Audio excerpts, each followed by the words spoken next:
এখনকার বাজারের কচি শিম দিয়ে ঝাল পাতুরি টাতুরি ওসবে না গিয়ে সোজাসুজি এই রেসিপি বানিয়ে নিন তো। গরম ভাতের সাথে কিন্তু খেতে হেব্বি লাগবে।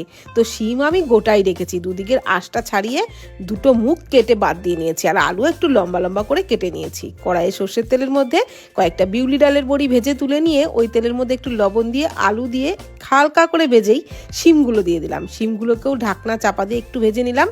খুব বেশি লালচে করে কিন্তু ভাজা যাবে না, হালকা লালচে করেই ভেজে তুলে নিয়ে কড়াই ওই তেলের মধ্যে দিয়ে দিলাম গোটা জিরে ফোড়নে। তারপর সামান্য একটু জল দিয়ে হিং, হলুদ গুঁড়ো, আদা কাঁচা লঙ্কা বাটা দিয়ে নাড়াচাড়া করে একটু ভেজে নিলাম। তারপর দিয়ে দিলাম টমেটো বাটা, জিরে গুঁড়ো, ধনে গুঁড়ো, কাশ্মীরি লঙ্কার গুঁড়ো, পরিমাণ মতো লবণ দিয়ে খুব ভালো করে মশলা কষিয়ে নিলাম। মশলার থেকে তেল ছেড়ে দিলে ভেজে রাখা আলু আর শিম দিয়েও মশলার সাথে নাড়াচাড়া করে ভালোভাবে একটু ভেজে নিলাম। আর ভাজবার সময়তে সামান্য একটু জল দিয়েই কষিয়ে নিয়েছিলাম। তারপর পরিমাণ মতো